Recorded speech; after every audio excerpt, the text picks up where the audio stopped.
สุขให้ทุกทินทีเปิดฟังธรรมะพระจัดรายการหลายคืนบางทีร่วมสร้างมหาทานบารมีพระธาตุเจดีย์สีสองเมื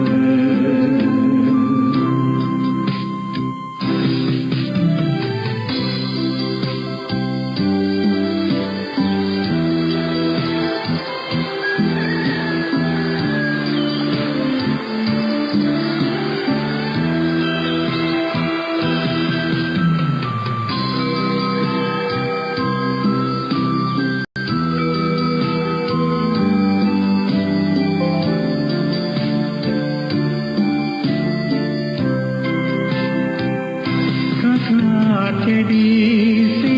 สองเมืองเปล่งประกายแล้วบนยอดดอยนางแก้วมีโอกาสแวะเวียนไหว้ชมจำลองจากดอยสุเทพดอยสูงผู้ทาสบรมพลังแรงใจญาติโยมร่วมสร้างสมท่านบารมีสีขาวพื้นทางนำพาความสุขพระเนรสีทางคลายทุกข์เกิดปิติสุขให้ทุกทินทีเปิดฟังธรรมะพระจัดรายการหลายคืนบางทีร่วมสร้างมหาทานบารมี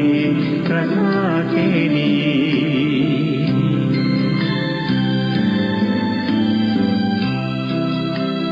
์สี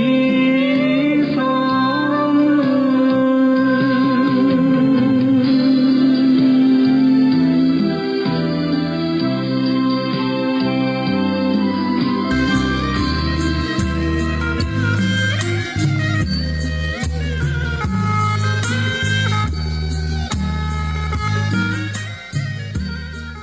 ต่อจากนี้ไปขอเชิญท่านทั้งหลายรับฟังรายการสารธรรมยามแลงดำเนินรายการโดยพระครูอภิวัฒนวิกรมวัดปากตางเจริญตำบลดอยหล่ออำเภอดอยหล่อ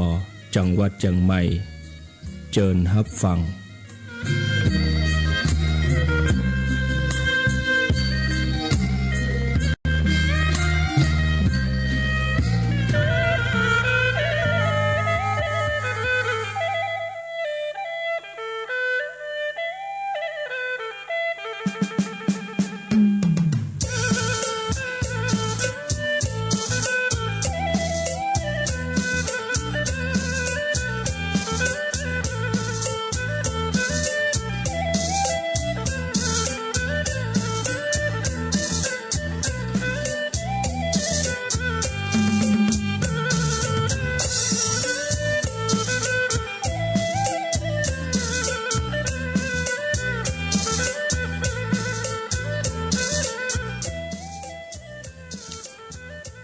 ขอนอบน้อม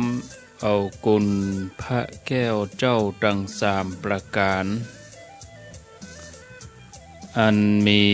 พระพุทธพระธรรมพระสงฆ์กุลพ่อกุลแม่กุลครูบาอาจารย์กุลศีลธรรมกรรมฐานจงมาปกห่มรักษาครูบาอาจารย์พระเจ้าประสงค์ทุกรูปปกห่มรักษาปอออกไม่ออกศรัทธาตั้นสาธุชนคนดีผู้สนใจใฝ่ในธรรมทุกท่านขอถวายความเคารพแสดงความนับถือพระมหาเถระพระเถรานุเถระเจ้าคณะพระสังฆาธิการครูบาอาจารย์เจ้าที่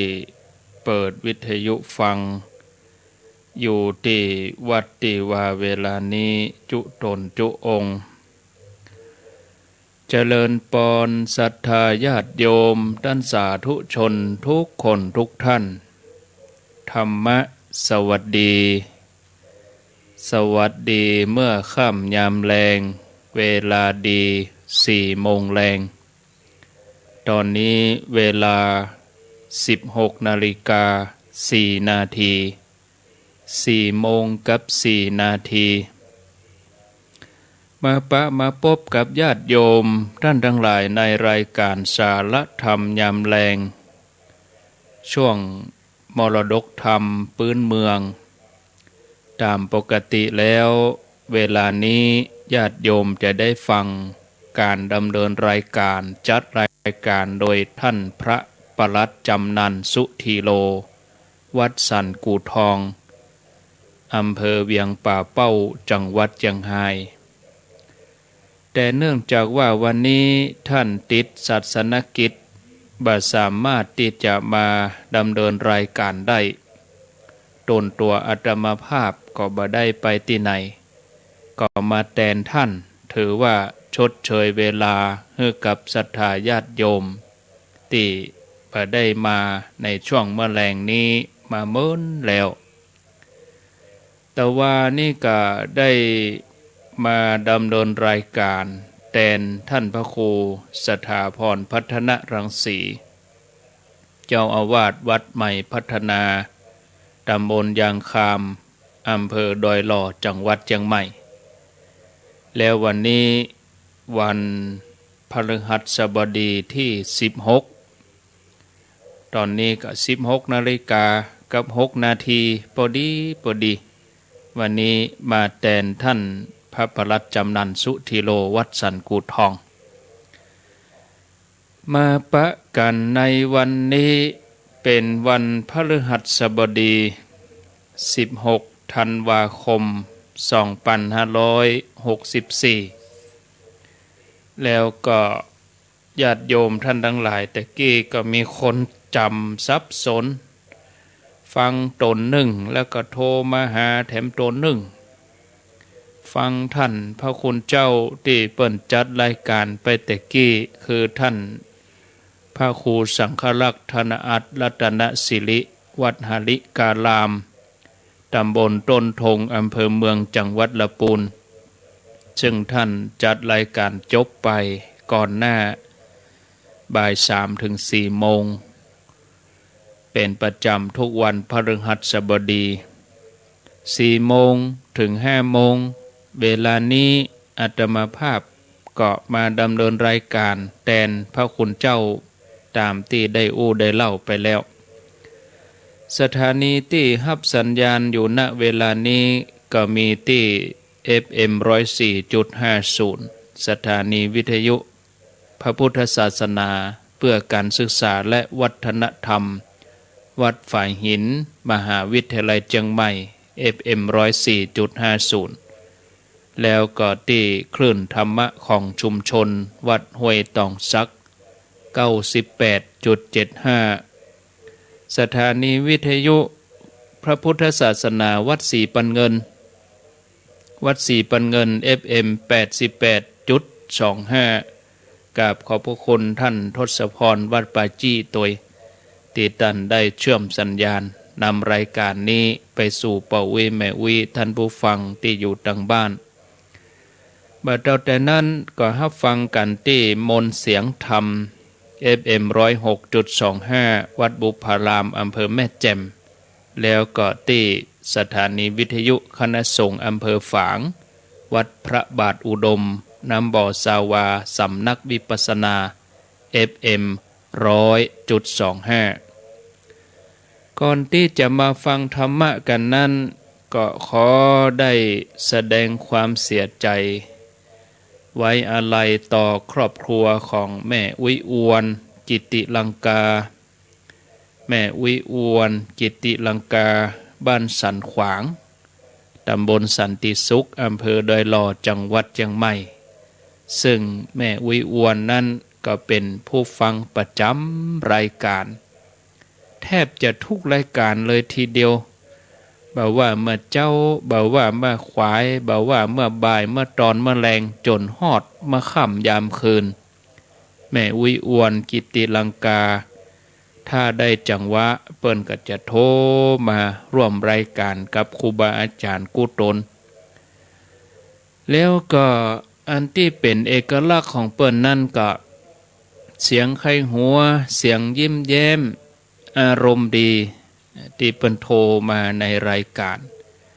ฮ้องว่าเป็นตัวเคียวของตุลุงยองตลอดจนถึงครูบาอาจารย์ที่เปิ้นจัดรายการ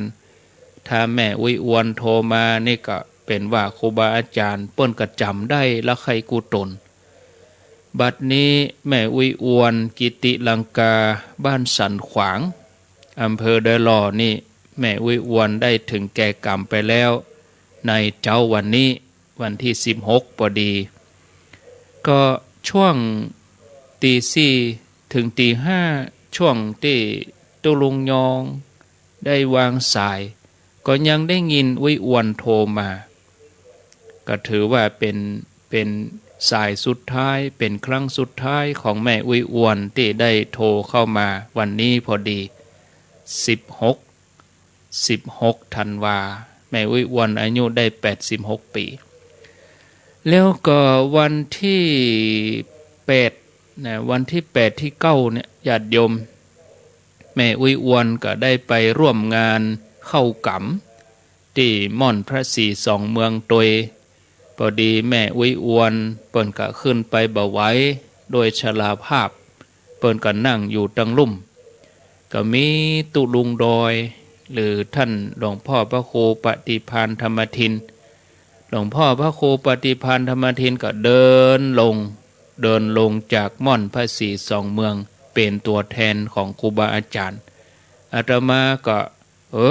อันนี้เป็นศรัทธาสันหินด้วยล่อลุ่นนี่โอ้เปิ้นมากันนี่บัดเดี๋ยวนี้เปิ้นถ้าจะเปิดวิทยุฟังวิทยุถ้าจะเปิดที่งานศพหั่นน่ะนะเพราะว่าแม่อุ้ยอวนนี่เปิ้นหูฟังรายการคลื่นสีขาวตลอด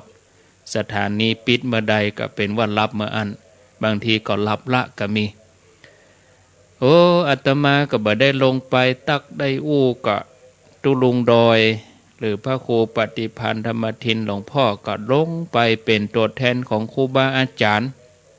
ได้ไปตักไปอู้แม่อุ้ยอวนญาติโยมทั้งหลายก็บ่นึกบ่ฝัน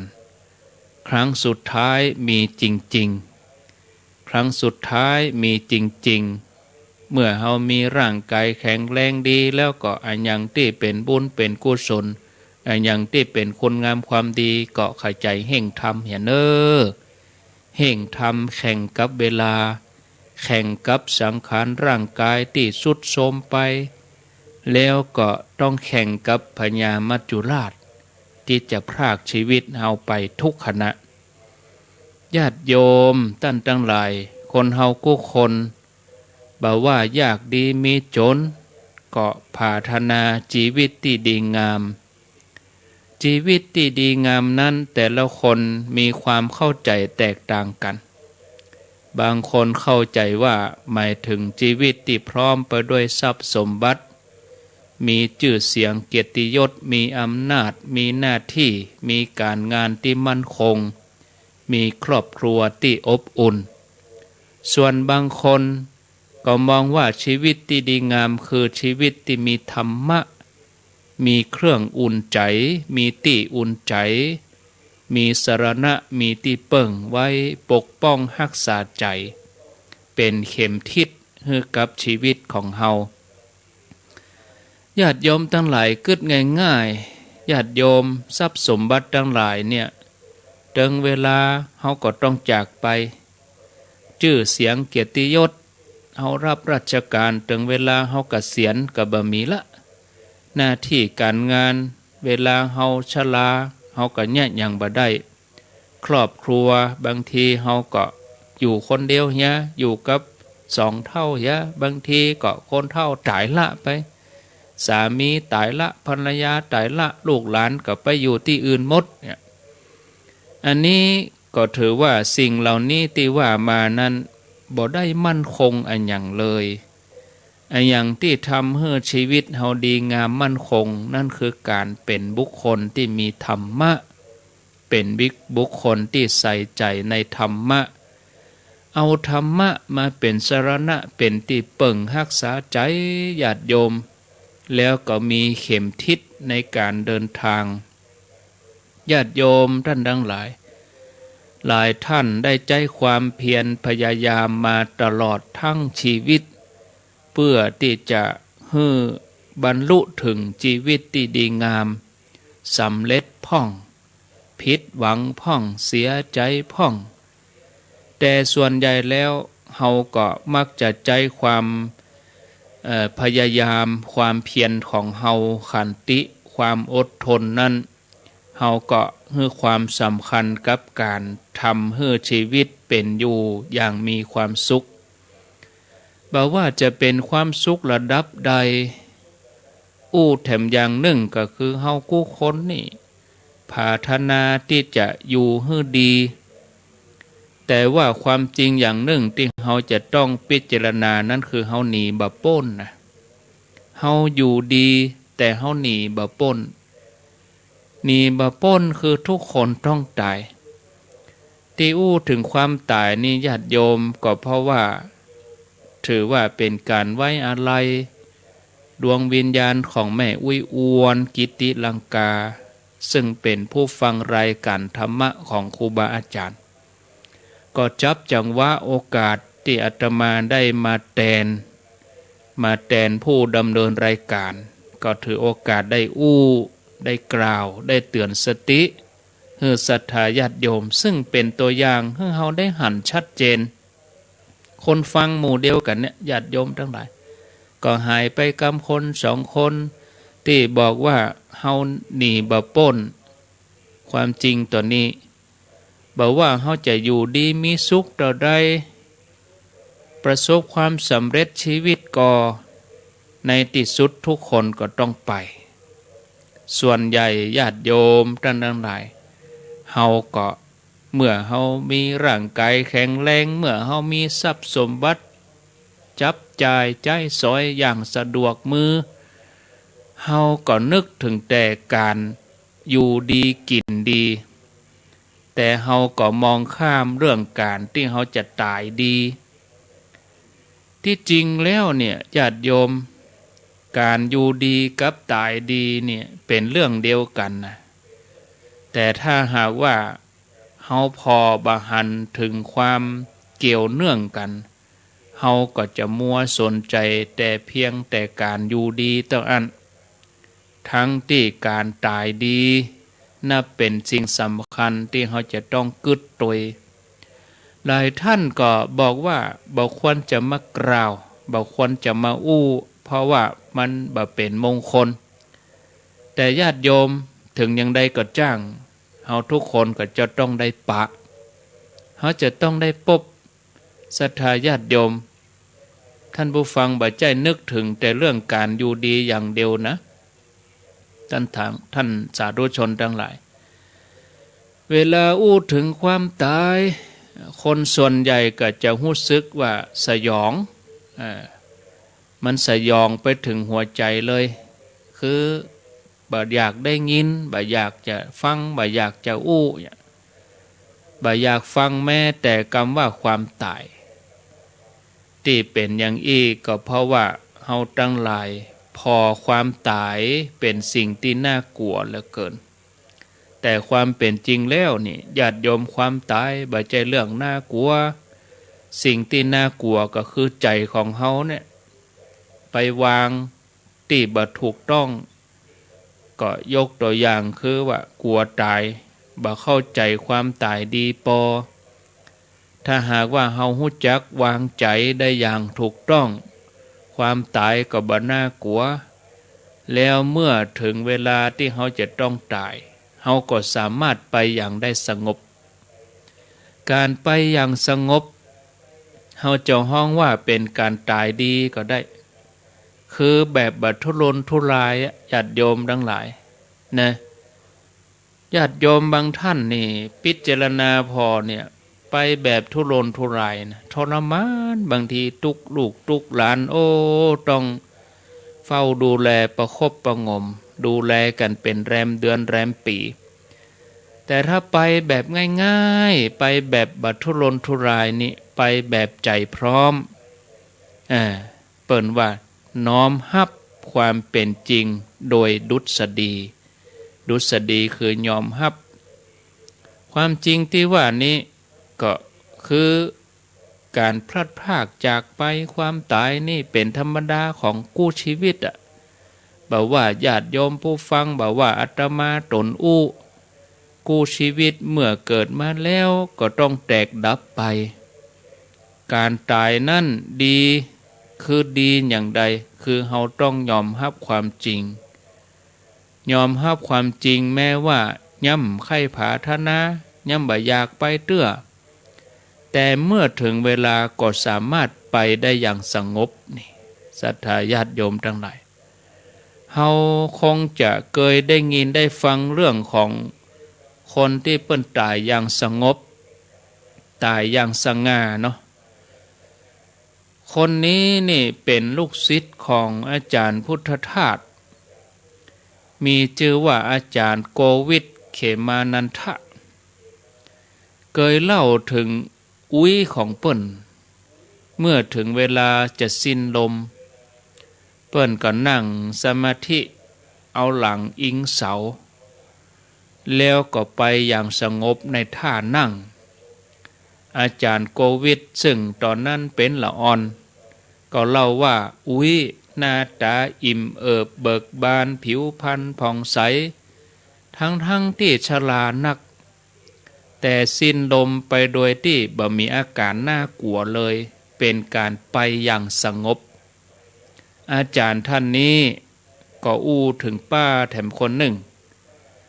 ซึ่งเมื่อรู้ตัวว่าจะเสียชีวิตก็มีสติบอกลูกบอกหลานให้จัดการนิมนต์พระเมื่อพระมาถึงเปิ้นก็นอนประนมมือฟังพระเทศน์จนหมดลมหายใจก็นอนไปท่านั้นท่านผู้ฟังญาติโยมอันนี้ห้องว่าแทบจะหูตัวกระทั่งนาทีสุดท้ายเป็นการไปอย่างสงบ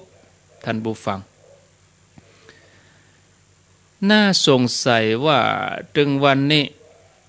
จะมีไผสักกี่คนที่สามารถที่จะไปในลักษณะนี้ได้ญาติโยมทั้งหลายก็อู้ถึงตอนนี้ก็พอดีท่าน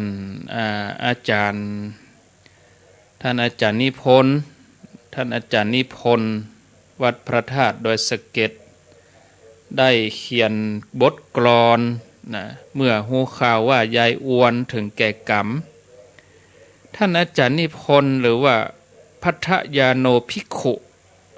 วัดพระธาตุดอยสะเก็ดได้ประพันธ์บทกลอนมาก็อยากจะนำมาเสนอให้กับศรัทธาญาติโยมทั้งหลายได้ฟังเพื่อเตือนสติให้หมู่เฮาตั้งอยู่ในความบ่ประมาทบทกลอนนั่นบอกว่าเช้าตอบโต้โทรเข้าผ่านรายการอยู่ท่านพระครูยังตอบรับกับเสียงใสมาทราบข่าวกระทันหันท่านจากไปแสนอาลัยในโยมอวนด่วนอำลาขอให้โยมไปที่ดีอย่ามีทุกข์พบแต่สุขคติเถิดเชิดสมัยอยู่ข้างหลังตั้งทิฐานทานะไมน้อมส่งให้สู่ฟากฟ้าสุขารมเทินนะนี่กราบขอบพระคุณท่านอาจารย์นิพนธ์เปิ้นกับประพันธ์บทนิพนธ์นี้ขึ้นมาท่านผู้ฟังทั้งหลายก็ที่บอกกล่าวไว้ว่าจะมีไผสักกี่คนที่จะสามารถไปในลักษณะนี้ได้เพราะว่าบัดเดี๋ยวนี้เอาทั้งหลายพอความตายเป็นเรื่องน่ากลัวเป็นเพราะหันว่าความตายเป็นเรื่องน่ากลัวเฮาก็เลยพยายามบ่นึกถึงมันเฮาพยายามทำใจให้ปิดบังทำใจบ่ให้มันว่างโดยที่เอาอย่างอื่นมาใส่ใจของเฮานะส่วนหนึ่งก็เพื่อจะให้เฮาบ่ต้องนึกถึงความตายนะที่มันจะต้องเกิดกับเฮาบ่วันใดวันหนึ่งแน่นอนนะเ เฮาทั้งหลายทำตัวให้วุ่นทำชีวิตบ่ให้ว่างทำงานโดยเอาจิตทำงานตึงเมื่อวันเมื่อคืนหรือบางอันก็สนุกสนานรื่นเริงเสพสุขดื่มสุราเที่ยวห้างแสวงหาความบันเทิงสรรหาสิ่งแปลกๆใหม่ๆอยู่เสมอก็เพื่อลืมความตายนะเฮาจึงมีชีวิตอยู่เหมือนคนขี้ลืม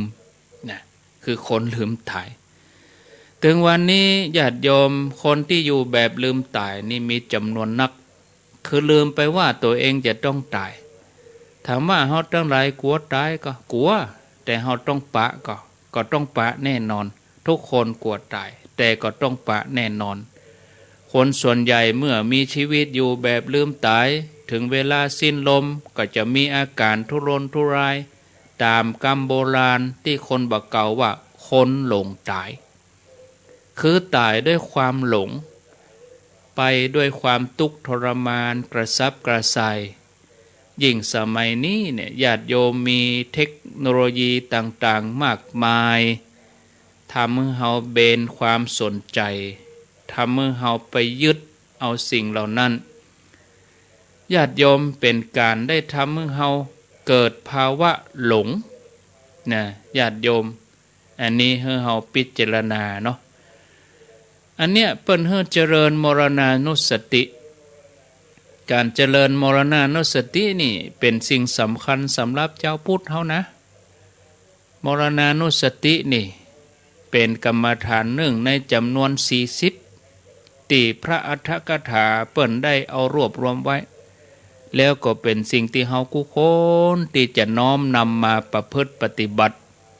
ถ้าหากว่าเฮาละเลยในการเจริญมรณานุสติเฮาพยายามหนีความตายพยายามปฏิเสธความตายเฮาก็จะต้องถูกความตายนั้นคุกคามบ่ใช่แต่คุกคามชีวิตแต่คุกคามถึงใจเฮาความตายก็เลยกลายเป็นศัตรูแต่ตรงกันข้ามถ้าเฮาทั้งหลายมันนึกอยู่มรณานุสตินึกอยู่เสมอเจริญมรณานุสติอยู่ประจำพิจารณาว่าวันนี้ค่ำวันโภคเฮาจะได้หันตะวันก็ชัดเจนเหมือนอย่างชีวิตยายอวนเนี่ย3-4 โมงก็บ่ได้โทรมาหาอาตมาละบ่ได้ฟังอาตมาละแต่เดี๋ยวนี้ยายอวนก็นอนหลับสนิทอยู่ในร่องปุนเสร็จแล้วทีนี้เฮาเจริญมรณานุสติเป็นประจำจนเฮาเกยเฮาชิน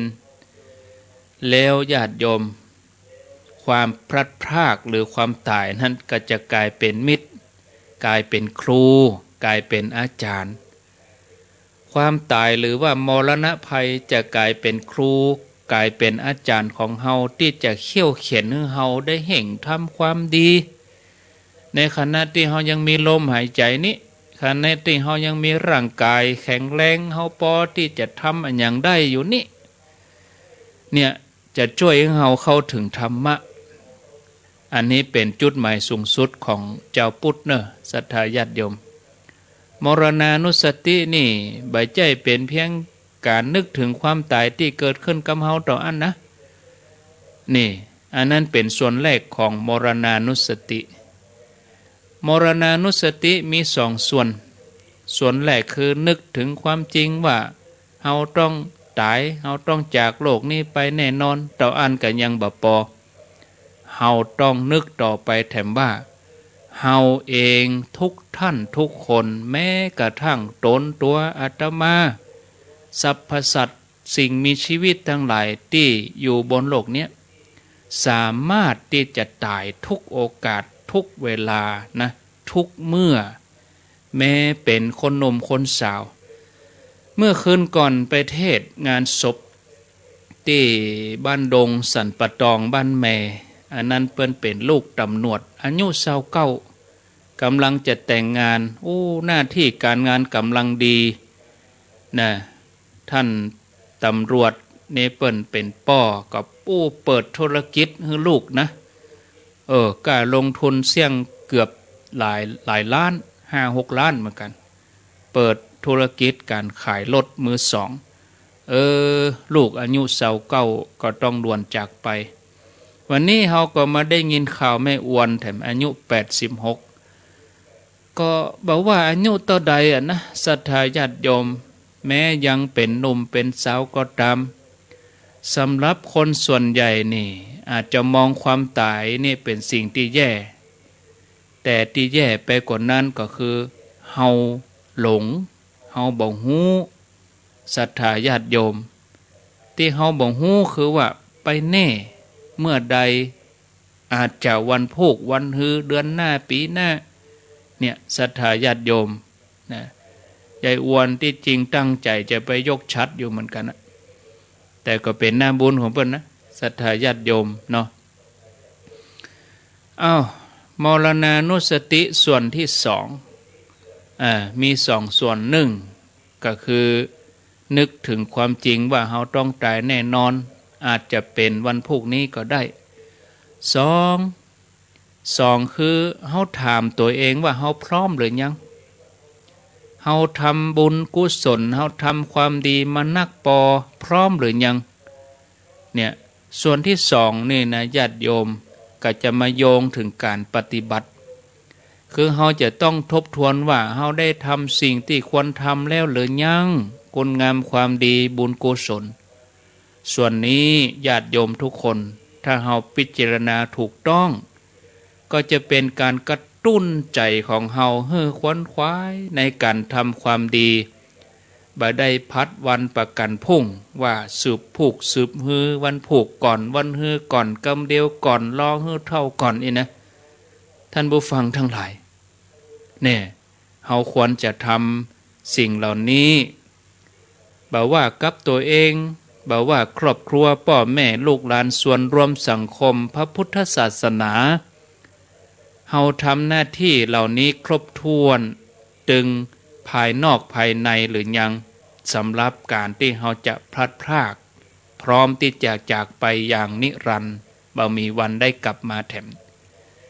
มรณานุสติในทางพุทธศาสนาก็จะต้องมีสองส่วนอย่างนี้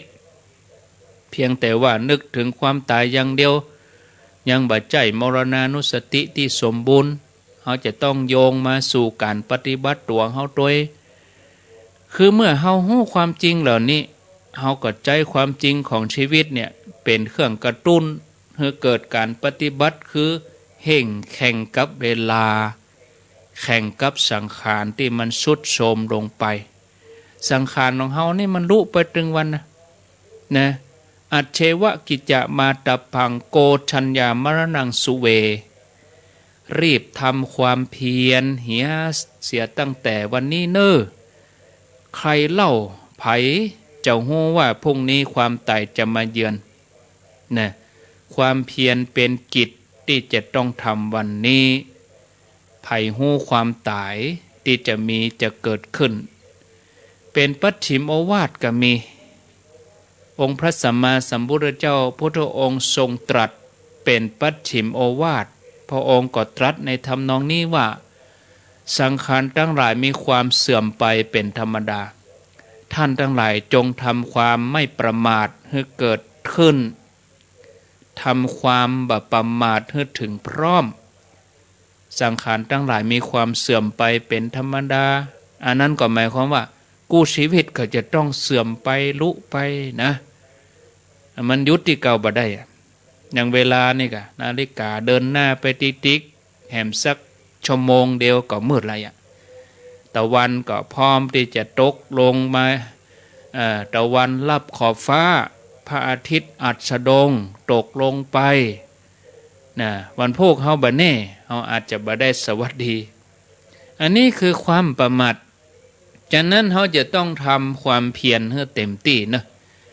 บัดนี้ปล่อยเวลาให้ล่วงเลยไปโดยเปล่าประโยชน์เขาจะหันได้ว่าองค์พระสัมมาสัมพุทธเจ้าพระองค์เปิ้นบ่ได้ตรัสถึงความตายบ่ได้นะแต่พระองค์ได้เตือนให้เฮาทั้งหลายเฮ่งเข้าใจทำบุญเข้าใจสร้างบารมีเข้าใจทำความดีให้กู้กันไปตัวบ่ใจว่าฮู้ว่ามันถึงจะตายก็อยู่บ่ได้ดีกว่าอย่างนี้ก็บ่ได้ประโยชน์บางคนขึ้นอย่างนั้นได้หรอ ไหนๆก็ตึงตายแบบเนี้ยหยังอ่ะใครกินก็กินใครเอียวก็เอียวสามะเลเทเมาผลสุดท้ายไปอย่างใดก็ไปบดีศรัทธาญาติโยมทุกคนก็อยากไปดีอยากไปดีแล้วทำไมถึงบ่ทำดีในพระสูตรบทหนึ่งซึ่งพุทธองค์ได้ตรัสกระตุ้นให้พุทธสาวกแห่งทำความเพียรโดยระลึกนึกถึงความตายอยู่เสมอเพราะเหตุที่จะทำให้นึกอย่างเนี้ยญาติโยมเพราะว่าเหตุที่จะทำให้ตายเนี่ยมีนักยกตัวอย่างคือโดนงูปิดฉกแมงป่องก็ดีอุบัติเหตุถ้าบางอันก็หกล้มอาหารใบย่อยบางทีก็ลมปิดโรคหัวใจโรคมะเร็งโรคอะไรอย่างต่างๆที่จะมาทำให้เราถึงแก่การละสังขารไปบอกว่าจะเมื่อวันบอกว่าเมื่อคืนนะเราก็ต้องพิจารณาว่าบาปหรืออกุศลที่เรายังบ่ได้ละมีเกาะหึละเหียขณะเดียวกันความดีบุญกุศลที่ยังบ่ได้ทำหรือยังก็ให้มันทำเหียให้เพิ่มพูนถึงเมื่อวันถึงเมื่อคืนอันนี้ท่านผู้ฟังพุทธองค์บ่ได้ตรัสเพียงเตือนให้เฮาฮู้ว่าเฮาจะตายเมื่อใดบ่ฮู้นะแต่พระองค์ยังย้ำให้เฮาจะต้องเห่งทำความดีละอกุศลสร้างกุศลนี่ท่านผู้ฟังญาติโยมก็พอเวลาแล้วก็พอสมควรเนาะนะวันพุกเมื่อเจ้าจะมาเล่าต่อนะถ้าลูกเจ้าเนอะถ้าญาติโยมตื่นเจ้านะวันพุกเวลา 5:00 จะมาเล่าต่อเรื่องมรณานุสติที่เป็นภัยที่เขาจะต้องปะนะโรคภัยนี่เขาหลีกเลี่ยงได้นะโรคโควิดนี่เขาก็ฉีดวัคซีนเนี่ยเขาก็ปิดหน้ากากอนามัยเนี่ยเขาก็เลี่ยงได้เนี่ยก็ม่อน42 เมืองเนี่ยญาติโยมคนไปตั้งแต่วันที่8วันไหนแม่เจ้า200-300แม่ตอน200-300แต่ละวันเนี่ยญาติโยมลองคูณไปพอแล้วก็วันที่11ก็นักวันที่12ก็หลายบ่มีภัยเจ็บภัยเป็นหยังด้วยบุญด้วยกุศล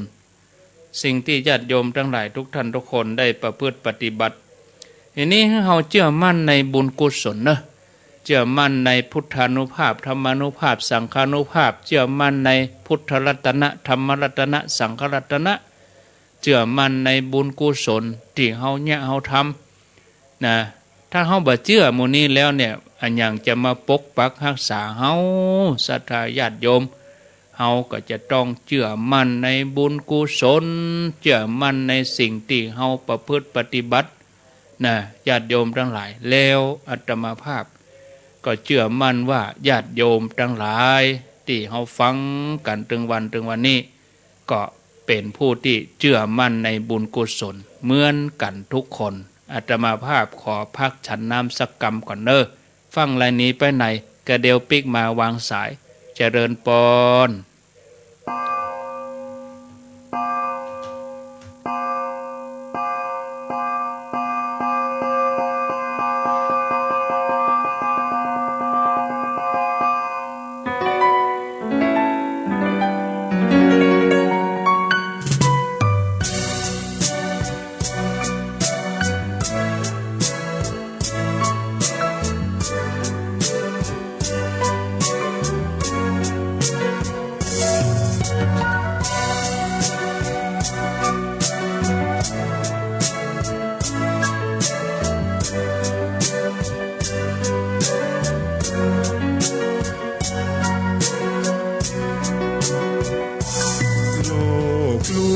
ชวนให้คิดอนิจจังทุกสิ่งไม่ยั่งยืนจีรังย่อมผุพังตามกาลเวลาจะฝืนให้ยั่งยืนจนสิ้นโลกาอย่าได้หวังดังปรารถนาองค์พระพุทธท่านตรัสสอนไว้ เกิดแล้วคงไม่แคล้วต้องชราแก่อาคราวแก่สมปัญญาทั่วภารามีทมไปเจ็บทุกข์ย่อมเวียนวนมีพ้นใครๆสัตว์โลกล้วนรู้แน่แก่ใจเกิดแก่เจ็บตายหลีกไปไม่พ้นใครหลงคิดหลงติดอัตตาว่าใจแจ้งกมลแม้นใครปลงได้คงสุขล้นชีวิตมีมองมนเกิดมาเป็นคนสมบูรณ์ดับหายเพียงร่างกายไว้ชีวาแต่กุศลผลกรรมธรรมาย่อมแปลงค่ากลายเป็นทุนส่งผลให้ทุกคนเวียนวนไม่สูญสุขและทุกข์เป็นไปตามทุนที่พวกคุณได้ก่อทำมา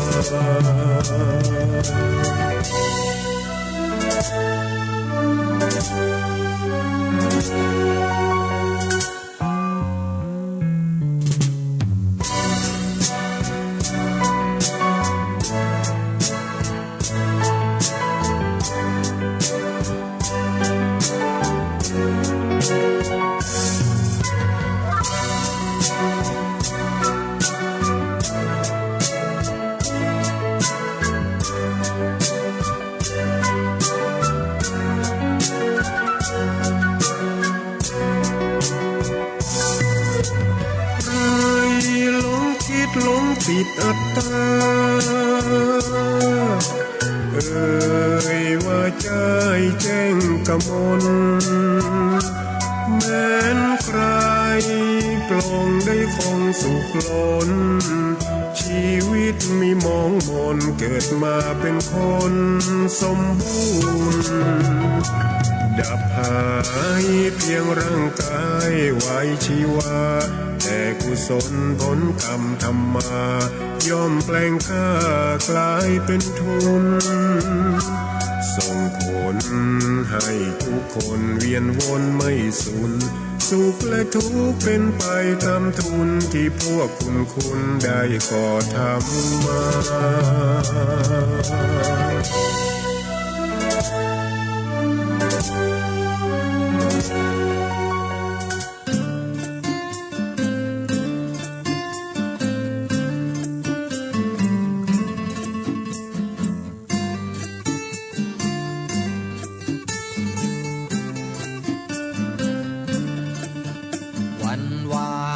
เคยกลับมาพรุ่งนี้ไม่เคยมาถึงวันนี้จึงเป็นวันสำคัญทำทุกวันให้เป็นวันดีวันวานไม่เคยกลับมาพรุ่งนี้ไม่เคยมาถึงวันนี้จึงเป็นวันสำคัญทำทุกวันให้เป็นวันดี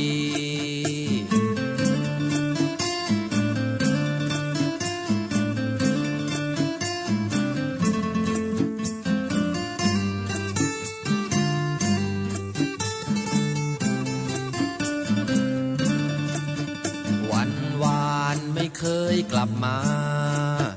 พรุ่งนี้ไม่เคยมาถึงวันนี้จึงเป็นวันสำคัญทำทุกวันให้เป็นวันดีทำทุกวันให้เป็นวันดีทำทุกวันให้เป็นวันดี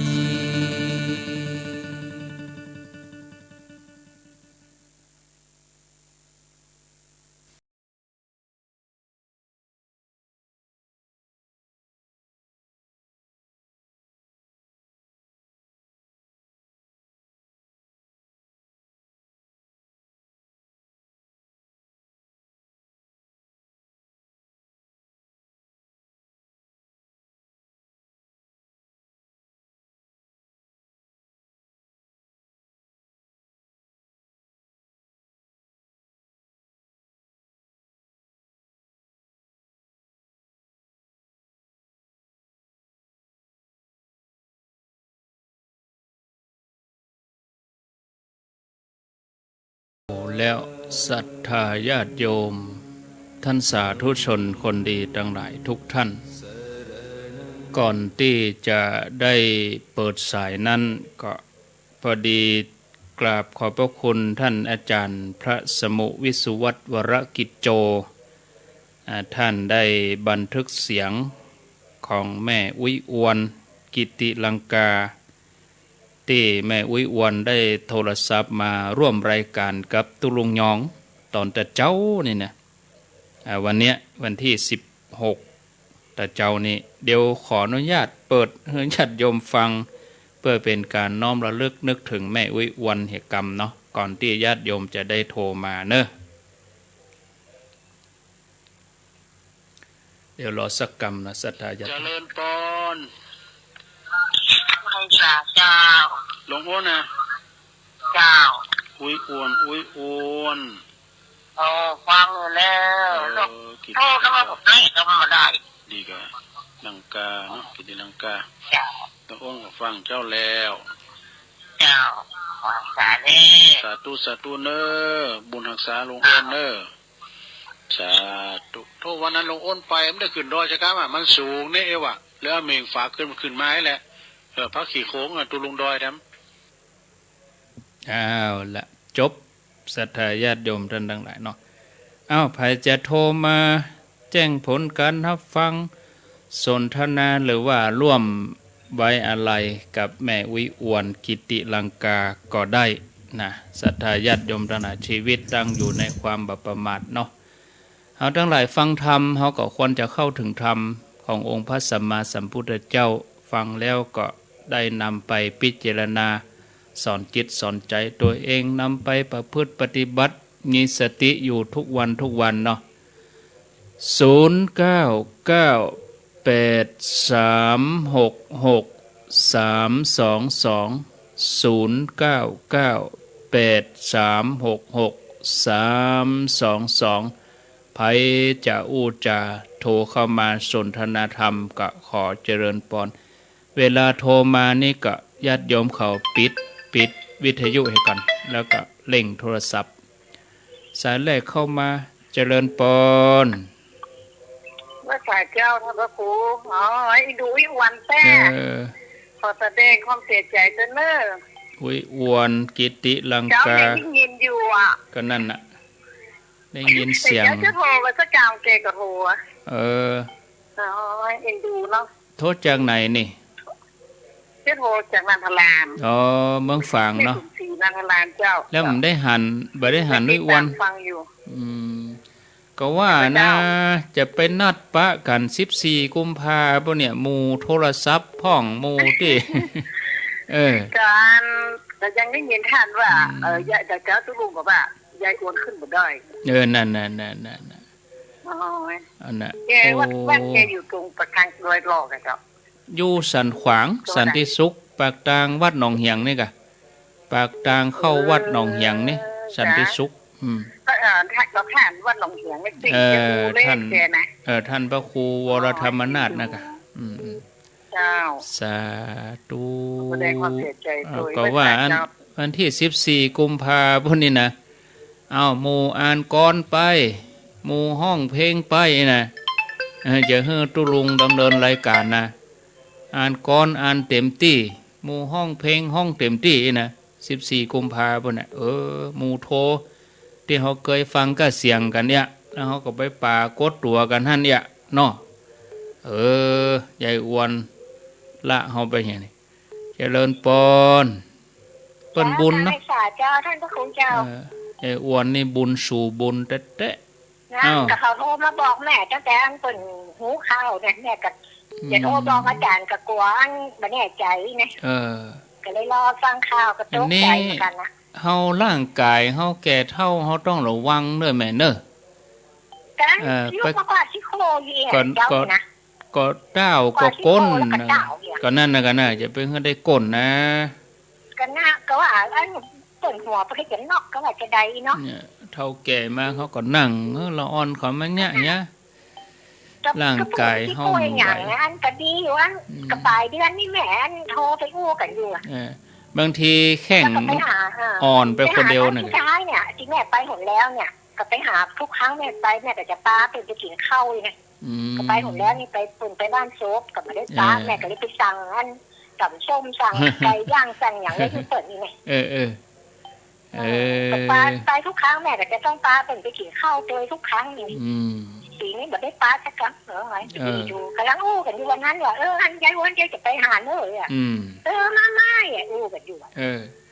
อู้ตัวไข่หัวตัวนะยายอ้วนฝากไว้สีพันที่หอมไปน้องแม่ฝากเอากะฝากเอาเนอะเจ้าอู้ก็ไม่สีพันละแม่ก็โทรไปบอกไม่สีพันแล้วกับไม่สีพันฝากไม่สีพันหอมสาธุเจ้ากับไว้สาเจ้าก็ทางครูบาอาจารย์จะไปบรรพกเวลาบ่าย 3ถ้าญาติโยมที่อยู่ใกล้อยู่หิมจะไปก็ได้นะพระสงฆ์พระจัดรายการตลอดจนถึงเจ้าหน้าที่เครื่องสีขาววันพกบ่าย 3เนอะ17ถ้าเอาไปวันอื่นก็กลัวคนหลายไปเมื่อคืนก็อินดูเปิ้นเนาะเปิ้นฟังธรรมเขาก็ไปบ่าย 3เนี่ยพอดีเจริญปนเจ้าข้าพเจ้าเจ้าจากที่ไหนหลวงพ่อขาวเจ้าโอ้แม่หลวงสายฝนนั่นน่ะได้หันจะเมื่อนั่น ก็เมื่อก่อนก็ย้ายอย่างที่ห้องเพลงบ้านหนองห้าแม่ก็จำได้ก็ลืมไปแล้วก็เปิ้นน่าโดตายไปกี่ปีเขาก็บ่ลืมกันลืมไปกะแม่วิชุกแม่ก็จะแม่น่ะกะวิชุกหนองห้าแม่ถาเมืองฟูพ่อครูศรีวาดโอ้ว่าก็ได้มีข่าวแล้วจะดูลูกว่าใจหายจะไปกันวันใดวันใดได้ถ้าพ่อครูไปวันพุกเนอะวันพุกวันที่17วันพุกวันศุกร์บ่าย 3บ่าย 3นะบ่าย 3 15 นาฬิกา2 โมงเกินก็ออกบ้านน่ะบทนาไก่ก็ออก2 โมงไผจะมาก็วันพุกบ่าย 3ถ้าเฮาไปจับมาตอนเฮาก็อินดูเพิ่นต้องไปขันโตกต้องเลี้ยงเข้าต้องหยังเฮาไปบ่าย 3เนี่ยพอดีเจริญปนครับท่านใต้ไว้สาบารมีธรรมท่านพระคุณเจ้าด้วยความเคารพอย่างยิ่งครับท่านเจ้าป้อนนันสารปีป้อนนันสายันโอ้ก็ขอบุญกินบุญทานได้เป็นตบะเดชะพระวะปัจจัยได้เป็นอุปนิสัยเสริมส่งดวงจิตวิญญาณของแม่อุ้ยอวนกิติลังการด้วยสู่สุคติสัมปรายภพครับท่านเจ้าได้ฟังตลอดนะครับแต่มันโทรมาแค่ติดเพราะมันสายเปิ้นนักอย่างอันคนร้ายเนาะลุงยองก็ได้ฟังเปิดแม่อุ้ยนี่ก็สติอย่างดีนะครับน้องยังกูยังไม่ได้เป็นพญาพญามอย่างพอบุญเปิ้นนะท่านเจ้าเนาะเสี่ยงบุญสู่บุญครับเปิ้นก็ยังได้หันน้ำธรรมคำสอนเพื่อก็ได้ไปสู่ภพภูมิที่ดีเปิ้นเนาะท่านเจ้าก็อาศัยน้ำธรรมคำสอนของท่านเจ้าที่ได้เป็นธรรมะบรรณาการแต่ละเวลาเฒ่าของแก่ก็ได้ฟังน้ำธรรมได้นำเอาจิตใจไปสู่ในภพภูมิที่ดีนะท่านเจ้าขอกับไว้สามในบารมีธรรมท่านเจ้าด้วยความเคารพอย่างยิ่งครับยินดีเนอะยินดีเจริญปนไว้สาเจ้า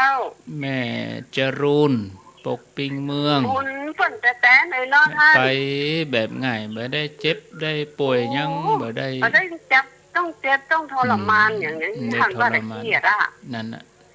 ถ้าบุญฝนแต่เจ้าอยู่ดีมีสุขแสดงความเสียใจด้วยเปิ้นเนาะเดี๋ยวเปิ้นก็วิทยุเปิดไว้บ้านฮะกะหมู่เฮาฟังรายการหมู่เฮาก็อู้เอาวิทยุไปลูกหลานเปิ้นก็ฟังอยู่หั่นเปิ้นเอาวิทยุเปิดอยู่หั่นนี่อวบนี่เจ้าเปิดวิทยุไว้หลังไว้ยองไว้หลังร่องฮะกะเจ้ามันไปสบายแล้วเนาะนั่นกะเฮาต้องต่อสู้ไปหั่นหน่อยหมู่เฮาเนี่ยสู้กันต่อเจ้าสาธุสู้กันต่อไปเจ้าสาธุ